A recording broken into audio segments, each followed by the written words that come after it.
people are shocked to their core, because some people actually believe the propaganda that the EU stood for democracy, human rights, values and so on. And it's so blatant as we see the first live stream genocide on TV that now that's not the case. And the support for Israel is European support and American support and UK support for a settler colonial project that they started and they still haven't finished it. And if you think that they have a problem with Gaza being ethnically cleansed of Palestinians, well, think again, because they have been silent and watched. They talked so much about a two-state solution, but in actual fact, they have watched it over it being absolutely made impossible.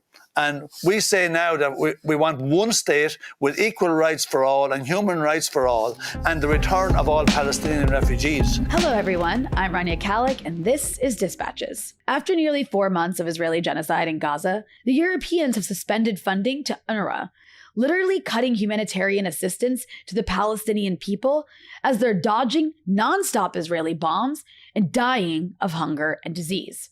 A people whom the International Court of Justice just ruled are plausibly being genocided. Why does Europe support Israel so much? What does Europe gain from the occupation of Palestine and further escalation across the Middle East? How much of this is Europe following its own interests versus being subservient to US imperial designs in the region, as we've seen with Ukraine? Is Europe actually united on this? Or are there segments of the body politic that disagree with the US and Israel's imperialist aims in Gaza? Does the EU have any awareness of its own hypocrisy? And are there consequences for those who speak out against the status quo? Joining me to discuss this and more are two members of the European Parliament, Clare Daly and Mick Wallace. But before we jump into it, this is just part of this episode. The full interview is available to Breakthrough News members only. You can become a member at patreon.com/breakthroughnews. And as always, be sure to hit the subscribe button and the bell so you get a notification whenever we post new content. And if you appreciate this show, you can also donate below on YouTube. Clare and Mick, welcome to the show. Thanks so much, Rania. Nice to talk to you again. It's really a pleasure to have you on. You all have been speaking on Gaza consistently and really on most everything having to do with war, some of the only voices coming out of the European Parliament. So I want to thank you for that. And I guess, a good place to start would be some of the more recent developments around what's taking place with Israel's genocide in Gaza. And that is, as I'm sure you're aware, because you're a part of it, the EU Parliament has called a few days ago for a ceasefire, but of course also had some conditions attached, demanding Hamas be dismantled and hostages be released. The Hamas being dismantled part is, of course, a bit of a contradiction, but it does seem as though this demonstrates, perhaps, and you can disagree with me or tell me if I'm wrong, but that Europe has maybe softened its stance a little bit after almost 4 months of this genocide. So I'm just curious, can you tell me what's happening when it comes to the European Parliament as it relates to Israel's genocide in Gaza? Okay, look, at that motion was really disappointing from our point of view. In actual fact, what it was a call not for a ceasefire at all.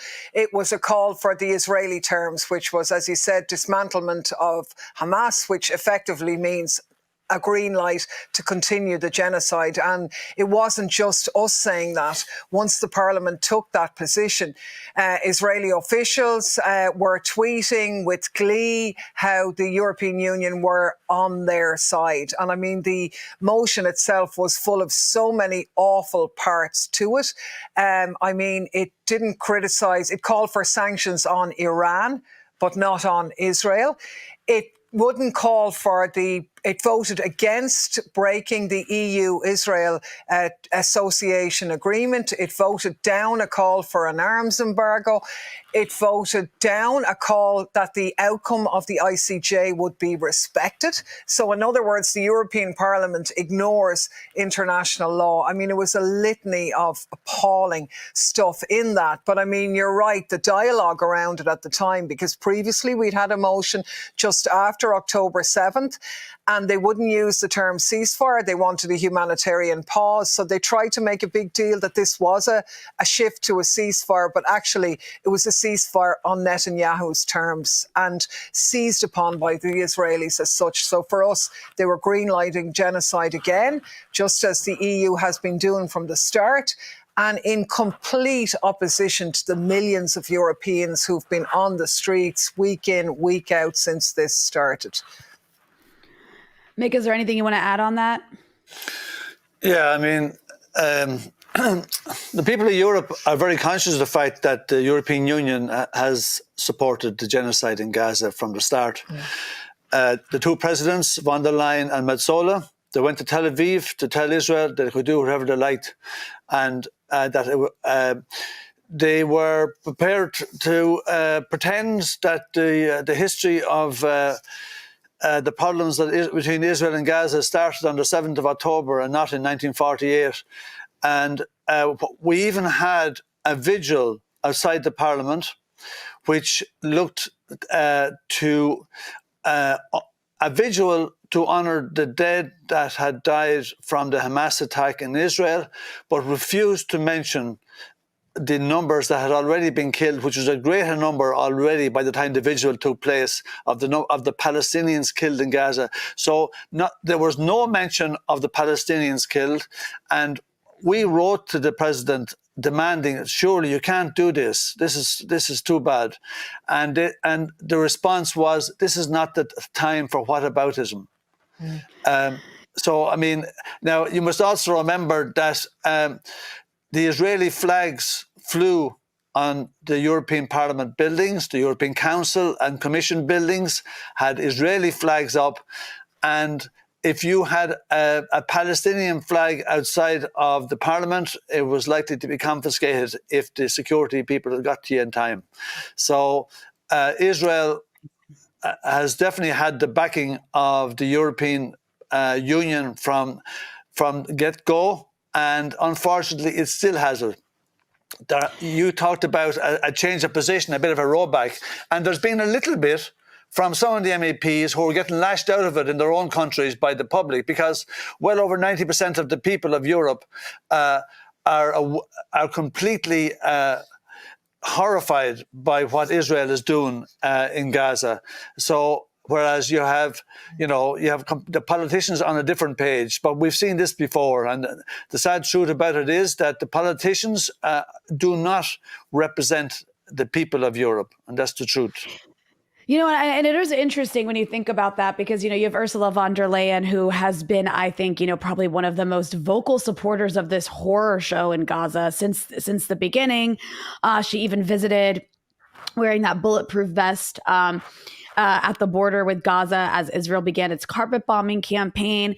She's repeatedly called it Israel's right to defend itself. And I mean, nobody elected her. Nobody elected her. She kind of just follows. And you go, it's something similar that we've seen with how she behaves around the issue of Ukraine. You also have, I call him Joseph Borrell is, the one who talked about the garden in the jungle, referring to the global north and the global south. I mean, just blatant racism. I believe he's the foreign minister of the European Union. Also, at the beginning, super supportive. And these people claim to be representing civilization and international law and caring about human rights. But, after what they've supported in Gaza, I guess I'd want you to address two things. One, these people weren't elected by anybody. So it does seem as though this is an incredibly anti-democratic institution when these people get to speak on behalf of Europe. But then the other question I would have related to that is, when we talk about Israel and supporting it, what does Europe get out of it? What do Ursula von der Leyen and Joseph Borrell get out of supporting this, genocidal apartheid state when so much of their population that they supposedly represent is against it? Yeah, I mean, we could be here absolutely all night answering that one. I suppose the first thing to say is we've christened Ursula von der Leyen Frau Genocide, and it's actually taken on. It has served their role in this situation has meant that the blinkers are off for people all over Europe now, see the EU and certainly in Ireland for what it is now. People are shocked to their core because some people actually believe the propaganda that the EU stood for democracy, human rights, values and so on. And it's so blatant as we see the first live stream genocide on TV that now that's not the case, that it's actually been profoundly shocking for a lot of people in Europe who feel they've kind of lost their moral compass on the issue. I think von der Leyen has been particularly bad. I mean, you should remember that her words were used by the Israelis in their defence of the charge of genocide in South Africa's case before in The Hague. Shocking that the European Commission's president's words were used to justify genocide. That's how bad she's gone into the camp. But you're totally right. She's no legal, not to mind moral authority to do that in the structure. She's just really a civil servant appointed and unelected by nobody. I mean, we nominally elect the president, but it's a pool. You either approve them or don't, and it comes from a little pot. Borrell actually does have the right to speak on behalf of the EU in terms of foreign policy because he's the foreign minister and he is supposed to articulate the views of the 27 member states, which has been a lot more nuanced even from the beginning than von der Leyen's position. So legally, and he has been quite critical of her, he has come out and said things like that Israel has funded Hamas, for example, and he has been a lot more moderate than she has, and legally he's the only one to speak for the EU. So it's a sort of a confused position. I think von der Leyen and her commission are particularly weak. A lot of the governments of Europe are particularly weak, and like in Ukraine, now with support in Israel, they seem to just exist to back whatever the US tell them to back. And you say, what's in it for them? Well, absolutely nothing, because their sanctions against Russia, for example, to cripple Russia, have just resulted in Russia being the biggest economy in Europe and the German economy going to smithereens. So it's a shooting in the foot tactic, really, but it's to serve US interests. I don't know what they're getting out of it, but nobody in Europe is getting anything out of it, that's for sure. Yeah, there's also an element of, aside from, talking about the representation and how much the politicians represent the people of Europe, we had a very similar story with Ukraine, where about 80% of the people of Europe were in favour of peace rather than continuing to punish Russia. A result that came from a European Foreign Relations Council survey. It was over 70% first, and it actually increased over the next couple of months, and that was held in June 2022. But Clare and myself, we put in an amendment twice to the resolution on Ukraine last year, and on our resolution called on the EU to maximise its potential to commence dialogue and diplomacy with a view to ending the war and bringing about peace. So while we had 80% of the people of Europe wanting peace, over 80% of the MEPs have voted against that resolution. In other words, they voted for the war to continue. Now, these people weren't fighting in the war and they weren't sending their kids over to fight in it. But we know now that over 300,000 working class Ukrainians have died on it. And it's pretty obvious that we don't really give a damn about them.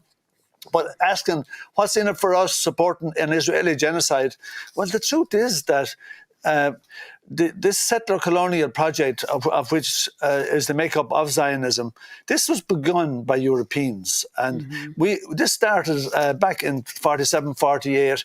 It is a European invention. And sadly, we haven't abandoned colonialism. If you look at EU activity in Africa, and we talk a lot about Africa in here, you'll see that, whether you call it neocolonialism or colonialism, it hasn't really gone away. And the support for Israel is European support and American support and UK support for a settler colonial project that they started and they still haven't finished it.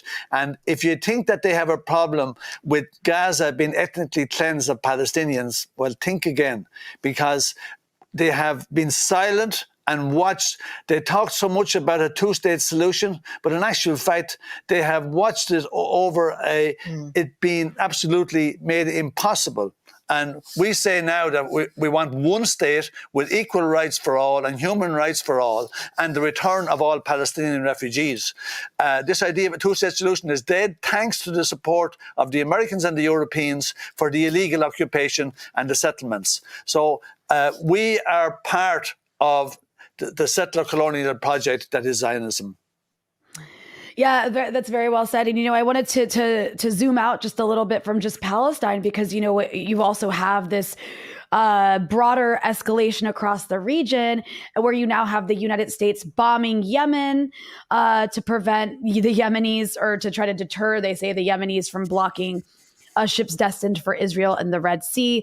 You have this potential escalation that continues to go, kind of tit for tat at the border between Lebanon with the Israelis, and Israel is really kind of watering at the mouth. The Israelis are watering at the mouth to launch a war on Lebanon. And so far, the U.S. has kind of tried to restrain them a bit for now, but it's unclear if that's going to continue. You have these groups across Iraq and Syria that, in solidarity with the people of Gaza, are firing at the American presence in both Iraq and Syria. And I mean, yesterday there was, for the first time, the death of, as we're recording this, the first time 3 American service personnel were killed.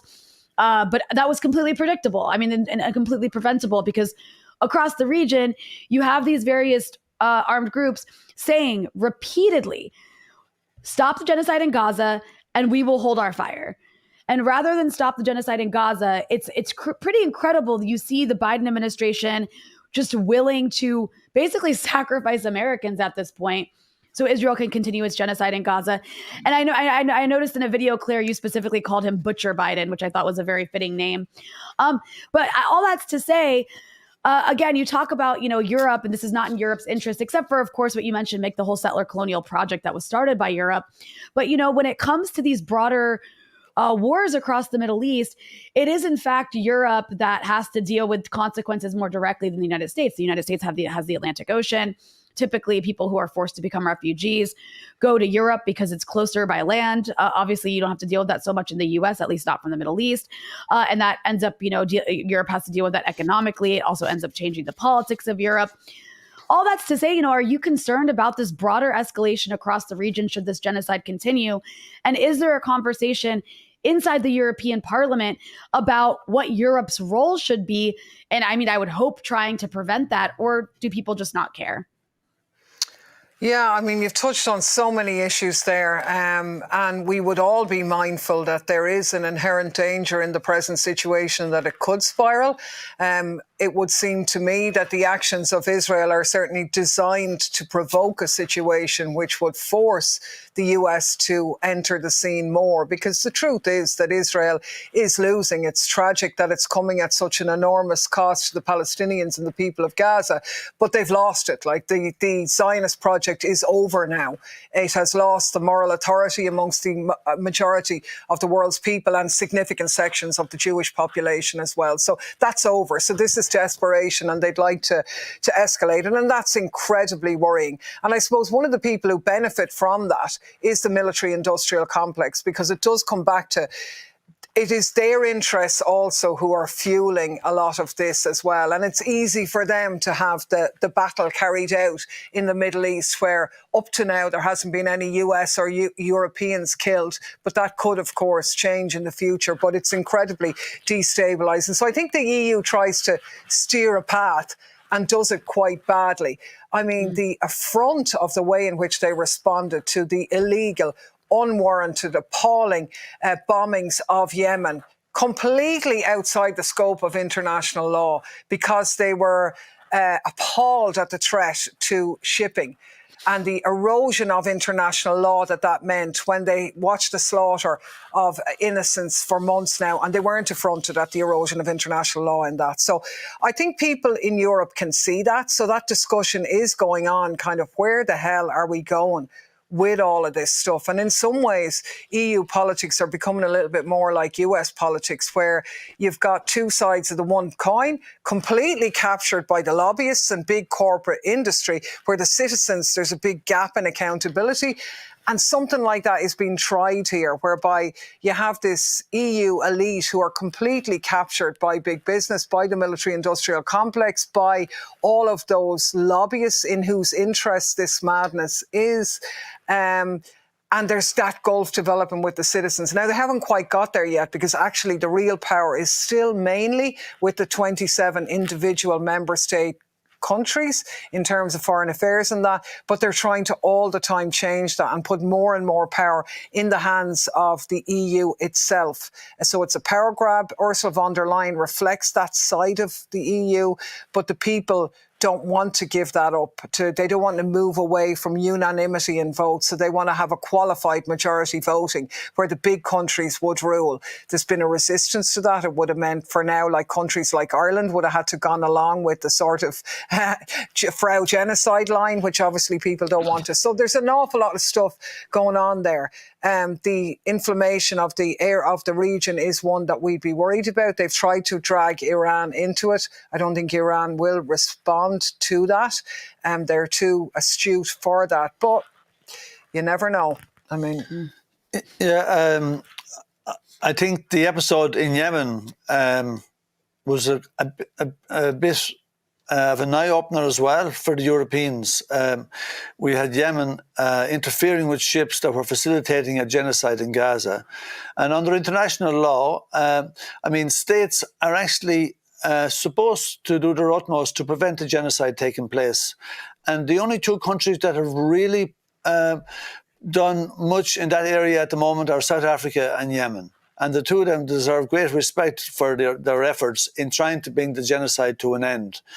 But for the Americans and the British to start bombing cities in Yemen in response to them interfering with commercial shipping when nobody had been killed, and in contrast to almost 30,000 being killed in Gaza. So the Yemenis kill nobody and they get bombed. Israel kills almost 30,000 and they don't get bombed.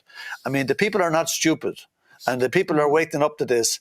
Did the Americans want to distract a bit from the terrible atrocities taking place in Gaza by bombing Houthi and Ansar positions? I don't know. Do the Americans want to escalate it? I'm not so sure they do, and I would agree with you that they have been.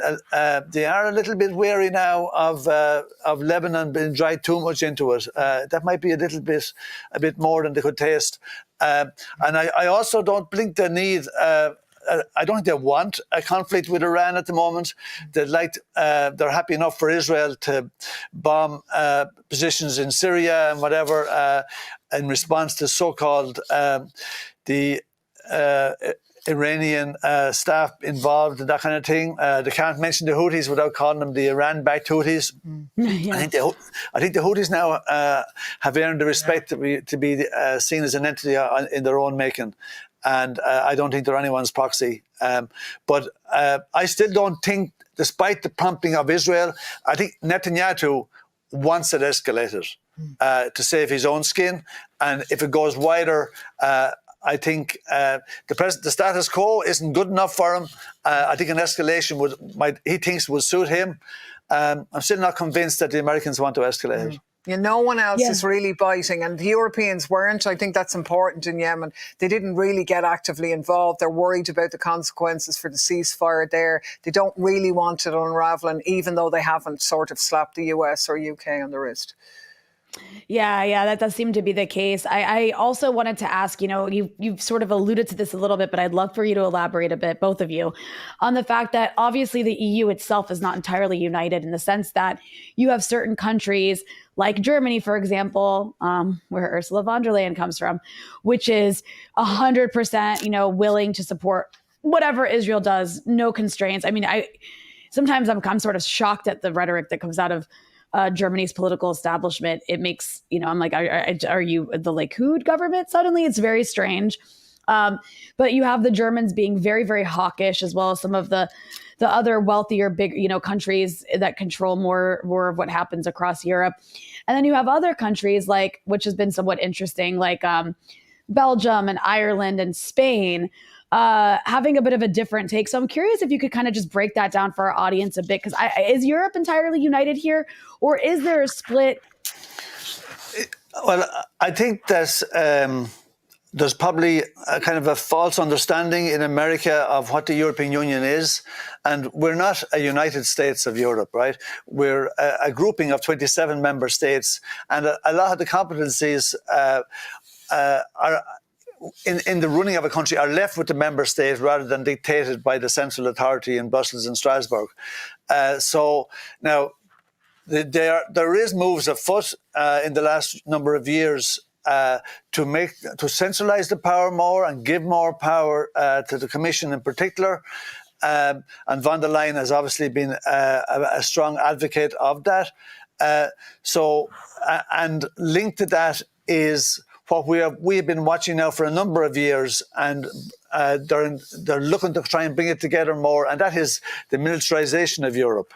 And that's very much part of this project to get the 27 members on the same page. But that's a huge challenge.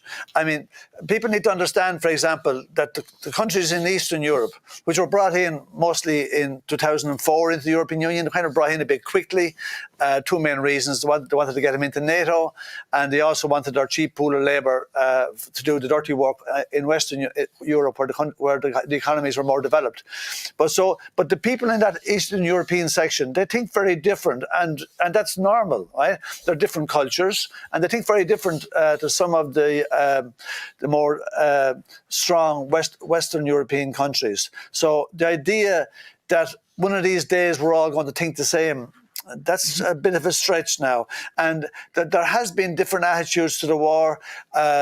Right now, there's moves afoot to put some manners on Hungary because they're not signing off on the latest 50 billion Ukraine facility money, which is supposed to go to Ukraine over the next 4 years, partly around reconstruction, partly around just keeping the place running. We're very keen to keep the show on the road there, despite the fact that it's turned into a horror show, and they say that up to 30,000 Ukrainians are dying per month at the moment, but that's not really bothering us too much at European level. We don't seem to really care about them.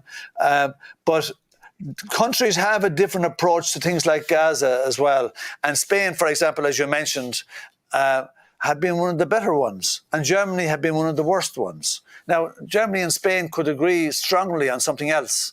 The Germans, to be honest, were a bit horrified at the positions they've taken on the Ukraine war. The Greens in Germany have been the biggest cheerleaders for NATO and pumping the money and weapons into Ukraine to make sure to keep the war going, a war that does not benefit the people of Europe or the people of Ukraine. The German Greens have been horrific, but most of the German state have been pro-war. And now, it beggars belief that they can take this position on Gaza. And we pointed out to them in Strasbourg last week that the first genocide of the 20th century was in Namibia, caused by Germany. We had the Second World War and the Holocaust. And now we have Germany, the cheerleaders for another genocide in Gaza. It beggars belief. And I don't accept that this is the page that the European people are on. The German politicians are certainly on it. I'm not so sure that the European people are on the same page. That's a really mixed point about the militarisation of Europe is a really strong one. And I think they thought they had that unity around Ukraine, which was kind of bullied in everybody onto the one page, and that arm of the EU sort of got a boost out of that. It's been completely different on Gaza, and I think countries like Belgium, which has a very large Palestinian population, countries like Ireland, which was occupied and oppressed itself. You can't really accuse someone in Ireland who gives out about Israel of being anti-Semitic the way you'd get away with that in Britain. It doesn't wash in Ireland. People know the difference. So actually countries like Slovenia and that as well have been very, very good. But Mick's point is true. When we talk about Europe, what are we talking about? Because people in countries all over Europe are protesting, and it's utterly shocking. There's a kind of a left-wing-ish government in Spain. That's partly the reason why they're a bit better. But in Germany, even the German left have been pretty appalling on this issue. So it's not that straightforward. Well, I do appreciate that mentioning of Ireland. I mean, Ireland's always had one of the best positions on Palestine, I think for very obvious reasons. One thing that did also happen recently that I wanted to ask you about was this cutting of funding for UNRWA, the UN agency for Palestinian refugees. And it's quite shocking. I mean, this is all a manufactured smear campaign by the Israelis to say that UNRWA is somehow connected to Hamas. And the Europeans just announced that they'll be suspending funding to investigate these claims. I'm not sure how much of UNRWA funding is getting even into Gaza right now, but I mean, to cut that sort of thing, that humanitarian assistance essentially at a time when people are dodging bombs and just trying to survive every day. I mean, trying to find water and food if they can. I mean, it's horrifying. It's hard to even state into words the kind of atrocities and horrors people are living every day in Gaza. But I'm just curious your thoughts on the fact that this suspension of funding was just announced. Well, that will certainly go down poorly with the people in Europe. It beggars belief that a politician can actually sit down and say, they're saying that a handful, 12 people or something, may have misbehaved and may have been involved in the Hamas attack out of a massive organisation. And to say, we're cutting off your funding because of these people and we want it investigated. I mean, you're actually saying that you're prepared to starve people to death. That's it. You're starving people to death by cutting the UNRWA funding at the moment, because everything else, the Israelis have already cut off everything else. And the only way any assistance is getting in is through UNRWA. So if you cut them, well, you're saying, okay, we're going to starve you. And it's as simple as that. It's another example, I think, of how we are not the United States of Europe, and nor are we supposed to be. I mean, in actual fact, what's happened here is this is in direct violation of what the ICJ ordered just a couple of days. Now, I've no doubt whatsoever that the announcement of, these people were in Hamas was absolutely planned by the Israelis deliberately to time with the possibility or the prospect of the ICJ ruling with South Africa. And then we come up with this nonsense story, which, as I'm led to believe, that the UNRWA runs the payroll for all of the civil service in the whole of Gaza. So the numbers that you have is it's actually the whole of the public service that runs Gaza is funded off this, because that's the way it's funded. So you're dealing with a huge array of people. And in any case, it is not a justification for suspending the funding. This will mean that people will die. People who are already eating animal feed, digging around for water. It's just appalling. It's murdering people. I've no question. And it makes any country which has cut off the aid based on this complicit in genocide and complicit in breaking the ruling of the ICJ, as far as I'm concerned. And I think what we've had is a number of European countries have suspended the funding. Ireland hasn't, and most haven't, but Italy has, Germany has, I think Finland. And the Commission met at the moment, the position is they're considering what to do as an overall EU entity, but that would be appalling to do that, is being complicity in genocide as far as I'm concerned. But at the root of this too, though, is European racism has been badly exposed. We said we really cared about Ukraine. Ukraine was being invaded by a big bad wolf, and Russia was obviously completely wrong to invade. It was a breach of the UN Charter, and it's while we're not too interested in the rules-based international order that Western powers make up as to go along, we do stand by the UN Charter, which is mightn't be the best, mightn't be everything, but it's the best we've got at the moment. We said with the Ukrainians, this is terrible, as Ukraine's been killed, oh my God. After 18 months, according to the UN, there was 565 children killed in Ukraine, a terrible figure. And we've 12,000 children killed in Gaza, and we're actually okay with the war to keep going. I mean, the truth of the matter is the Ukrainians are white and Christian, and it suited our geopolitical interest to come to so-called our rescue, but in actual fact we're helping to destroy the place. But the truth is we don't give a damn about the Palestinians because we're racist. You know, I'm curious. So my family's Lebanese. I grew up in the United States, and I've watched most of my life since I can remember Israel bomb people I'm related to. And so I'm used to that, right? despite knowing what Israel is capable of, knowing that they kill civilians, that's just how they do war, and really viciously.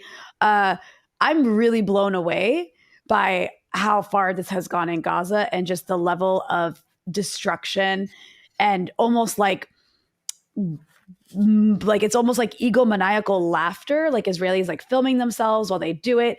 The sort of like fascistic sentiment that you see in Israeli society as they like gleefully massacre Palestinians in Gaza has really shocked me to my core. And I'm just curious, you all have been very vocal on this issue. You've been quite, ardently anti-imperialist on most issues of war. You've seen the viciousness and aggressiveness that comes with war when it comes, from the US or Europe or the Israelis. Are you shocked by how far this has gone for almost 4 months into this genocide? Well, I never thought I'd see anything like this. I'm 40 years a political activist. If you enjoyed this episode and want to hear the rest, you can access it by becoming a Breakthrough News member at patreon.com/breakthrough news.